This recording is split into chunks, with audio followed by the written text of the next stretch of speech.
नमस्कार विद्यार्थियों, आदर्श विद्या मंदिर लाडनों की इस वीडियो कक्षा में आप सभी का हार्दिक स्वागत है। विद्यार्थियों, आज की कक्षा अपने संधि प्रकरण से संबंधित रखेंगे। आज हम संधि प्रकरण प्रारंभ करेंगे। एक कक्षा में होने जितना सीमित विषय नहीं है, संधि विस्तृत अध्ययन की प्रकरण है। आज हम संधि प्रारंभ करेंगे। संधि शुरू करने से पहले हम ये समझ लें, संधि वैसे कक्षा 6 से लेकर के कक्षा 10 तक हम जो सामान्य संस्कृत चलती है 10वीं तक, उस सब के लिए आवश्यक है, सबके पाठ्यक्रम में भी निर्धारित है। कईयों की थोड़ी कम है, कई कक्षाओं में थोड़ी ज्यादा है, लेकिन कमोबेश हमें 10वीं तक सारी संधि है जो अपने पाठ्यक्रम में निर्धारित है, जितने हम पढ़ने वाले अपने पढ़नी पड़ती हैं, तो सबके लिए महत्वपूर्ण है। अब संधि देखिए, संस्कृत में हम जानते हैं एक होता है वर्ण, जिसे हम अक्षर कहते हैं। एक होता है शब्द, जिसको वास्तव में पद कहते हैं, पद का ही प्रयोग होता है। शब्द और पद में छोटा सा अंतर होता है, लेकिन सामान्यतः हम पद और शब्द एक मान सकते हैं। तीसरा होता है वाक्य। देखिए, और संस्कृत में ये तीन ही प्रकार की विधि होती है। जैसे हम कहें कि वर्ण या अक्षर, तो इसको वर्ण विधि यानी वर्णों को आश्रित लेकर के जो व्याकरण की प्रक्रिया है उसको हम क्या कहेंगे, वर्ण विधि। या अक्षरों को लेकर के है तो उसको वर्ण विधि या अक्षर विधि है। वर्ण विधि कहते हैं उसको विषय व्याकरण की भाषा में, लेकिन वर्ण और अक्षर एक ही होते हैं। दूसरी है पद विधि, यानी पदों को, शब्दों को लेकर के जो विधि की जाती है, जो व्याकरण है चलाई जाती है, उसको हम पद विधि कहते हैं। तीसरी है वाक्य विधि, यानी वाक्यों को लेकर के जो विधि अपनाई जाती है उसको वाक्य विधि कहते हैं। तो वर्ण विधि, पद विधि और वाक्य विधि, ये तीन प्रकार की विधियां होती है अपने संस्कृत में। अब वर्ण विधि, वर्णों को आश्रित लेकर के क्या व्याकरण की क्या प्रक्रिया होती है, तो हम जानते हैं क्या होती है, संधि।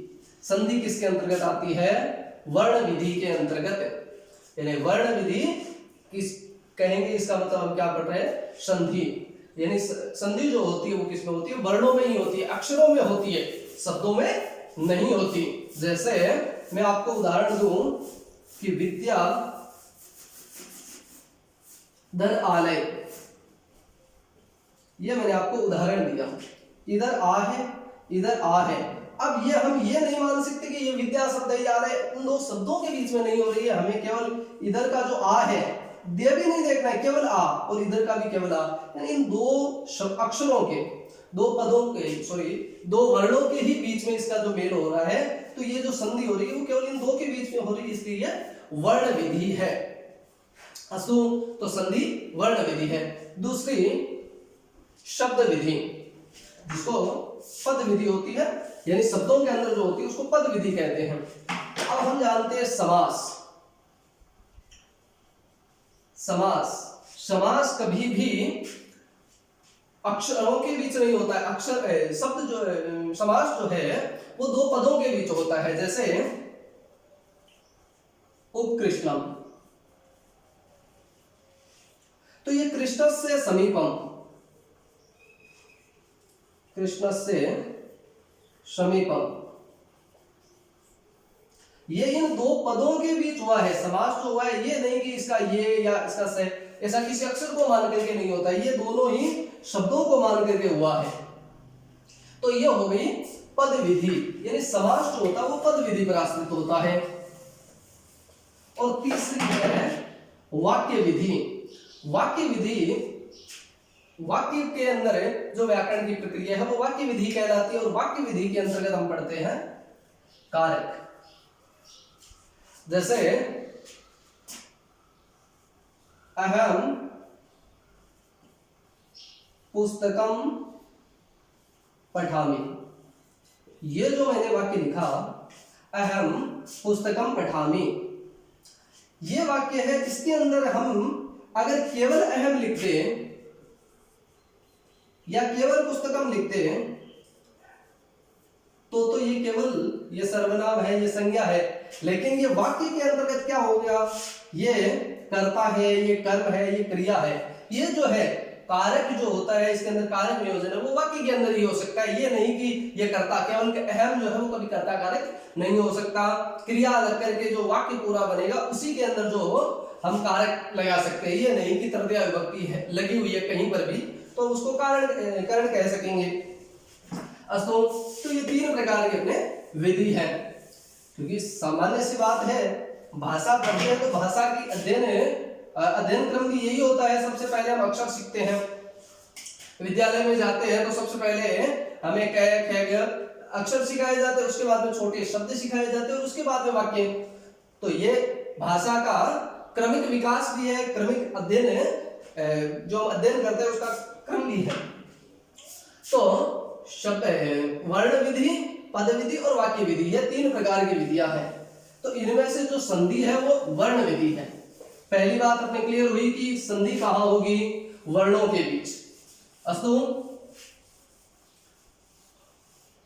अब संधि होगी वर्ण विधि, यानी हम ये कह सकते हैं संधि की परिभाषा में से संस्कृत में अगर हम परिभाषा कहें तो वर्ण संधानम संधि।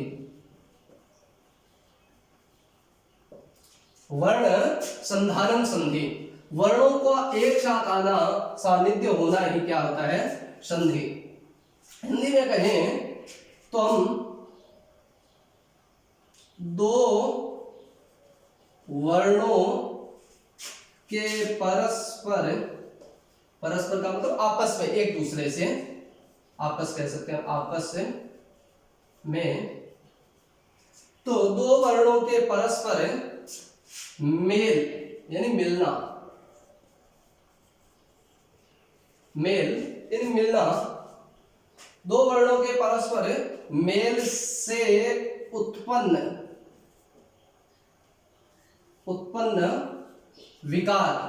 विकार का मतलब है बदलाव। दो वर्णों के परस्पर मेल से उत्पन्न विकार है क्या होता है, संधि।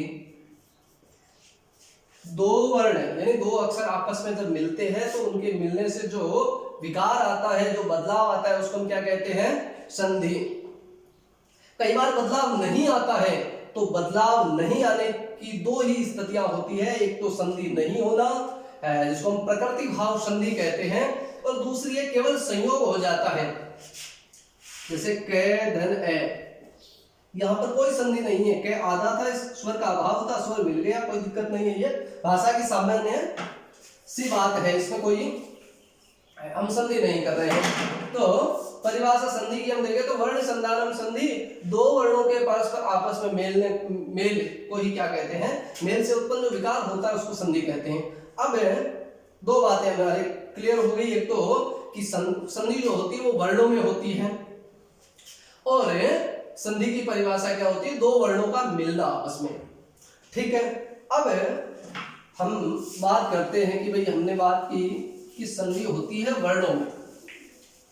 अब संधि अगर वर्णों में है तो हमें वर्ण का पता होना चाहिए। तो सामान्यतः हम संस्कृत में देखेंगे तो वर्ण दो ही प्रकार के होते हैं, अक्षर दो ही प्रकार के होते हैं।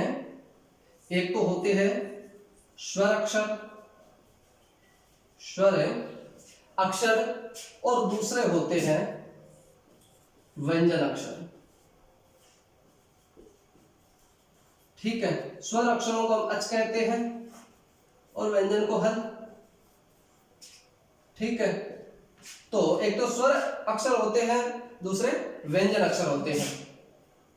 ठीक है, तीसरी एक ध्वनि होती है जिसको हम अयोगवा कहते हैं। सामान्य अयोगवा है, अयोगवा क्या है, दो अयोगवा है वैसे तो, और उनमें से एक क्या है, विसर्ग। क्या है, विसर्ग। तो अपने पास है अक्षर कितने प्रकार के होते हैं, तो स्वर अक्षर होते हैं, व्यंजन अक्षर होते हैं। तो ये है एक अयोगवा है, कौन सा, विसर्ग। ये तीन प्रकार के हमने कैटेगरी निर्धारित कर ली। ठीक है, इन तीनों के ही आधार पर हम क्या कह सकते हैं कि संधि के प्रकार कितने होते हैं? तीन, क्योंकि तीन ही प्रकार के संधि अक्षरों के बीच होती है, वर्णों के बीच होती है। और वर्ण कितने प्रकार के होते हैं? तीन प्रकार के। तो हम कह सकते हैं संधि की परिभाषा हमने पहले पढ़ी थी। अब है संधि के भेद। संधि के भेद कितने? तीन। कितने होते हैं? तीन। नंबर 1 स्वर संधि, नंबर 2 व्यंजन संधि, नंबर 3 विसर्ग संधि। अस्तु, स्वर संधि, व्यंजन संधि और विसर्ग संधि, ये तीन अपने तीन प्रकार के अक्षर होते हैं, तो तीन ही संधियों के नाम हो गए। ठीक है, चलिए आगे हम सबसे पहले बात कर लेते हैं स्वर संधि की।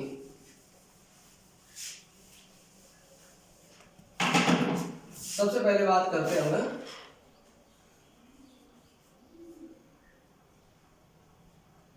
स्वर संधि, और स्वर संधि को अच संधि भी कहते हैं। स्वर संधि को अच संधि भी कहते हैं, क्योंकि स्वरों को अच कहते हैं। अब इसकी परिभाषा क्या है कि भाई दो वर्णों का परस्पर मेल, दो वर्णों का परस्पर मेल संधि होता है। और वो जो वर्ण है वो तीन प्रकार के होते हैं। तो जैसे दो वर्णों का, वो तो एक सामान्य पूरी संधि की परिभाषा हो गई, उनमें से हमने तीन प्रकार के अलग अलग निकाल दिए हैं। तो उनमें से स्वर संधि कौन सी होती है? जिनमें स्वर मिलते हैं वो स्वर संधि होगी। तो हम ये कह सकते हैं स्वर संधि कि दो स्वरों के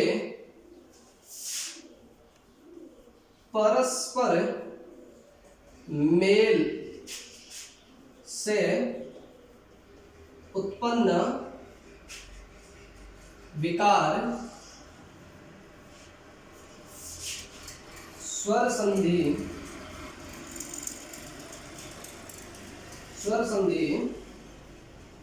कहलाता है। और दो स्वरों के परस्पर मेल से उत्पन्न विकार स्वर संधि कहलाता है।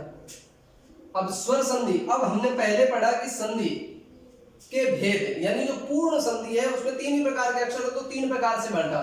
फिर हमने पढ़ा कि स्वर संधि, अब स्वर संधि के भी वापस भेद होते हैं, क्योंकि एक ही तो स्वर नहीं है। स्वर कितने हैं? 13 स्वर है। तो अलग अलग प्रकार के, एक ही तरीके से तो सारे स्वर मिलते नहीं है, सबका मिलने का अलग अलग नियम निर्धारित है। किससे कौन सा स्वर मिलने से क्या बनेगा, कौन सा स्वर मिलने से क्या बनेगा, ये अलग अलग जो स्वरों का निर्धारण है किस स्वर के मिलने से। जैसे भाई सामान्यतः देखें हमें तो ई है, ई के बाद में ई है, या छोटी या बड़ी कोई सी भी हो सकती है, तो क्या बन जाएगा मिलकर के बड़ी। लेकिन यही ई के बाद में असमान स्वर हो, मान लो ए हो, तो इसी ई का क्या बन जाएगा? ये बन जाएगा। तो ये जो अलग अलग प्रकार से स्वरों का भिन्न भिन्न प्रकार से मेल है, वही स्वर संधि के क्या है, आगे के प्रकार कहलाएंगे, स्वर संधि कहलाती है। जैसे हम उदाहरण देवे इसके, तो विद्या धन आलय, इधर भी आ है, इधर भी आ है, दोनों आ और आ मिलकर के आ, तो शब्द क्या बनता है? विद्यालय। तो दो स्वरों के बीच में हुई है। अब स्वर संधि के भेद, स्वर संधि के भेद, स्वर संधि के भेद कितने होते हैं? तो सामान्यतया आप हिंदी में पढ़ते हैं तब तो आप 5 पढ़ते हैं, और अपने भी लगभग 5 ही प्रयोग जो है वो, लेकिन कक्षा 10वीं आदि में देखें तो हमारे पूरे जो 7 प्रकार हैं वो 7 प्रकार ही हमें पढ़ने पड़ते हैं। अब सामान्यतया संधि के 5 ही प्रकार है, आगे वो 2 प्रकार और बताएंगे तब आपको बता देंगे। 5 प्रकार से हम समझते हैं। 5 कौन कौन से हैं? सबसे पहले हम कह सकते हैं दीर्घ स्वर संधि, यानी जिसमें स्वर दीर्घ हो जाए, बड़े हो जाए, उसको दीर्घ स्वर संधि कहेंगे। दूसरा गुण स्वर संधि, जिसमें स्वरों का गुण हो जाए उसको गुण स्वर संधि कहेंगे। आप गुण स्वर संधि के लिए परिभाषाएं जो है वो ये कहा है कि ए और ओ ये 3 गुण कहलाते हैं, तो ये 3 अक्षर जहां बनते हैं वो गुण हो गए, गुण स्वर संधि होगी। तीसरी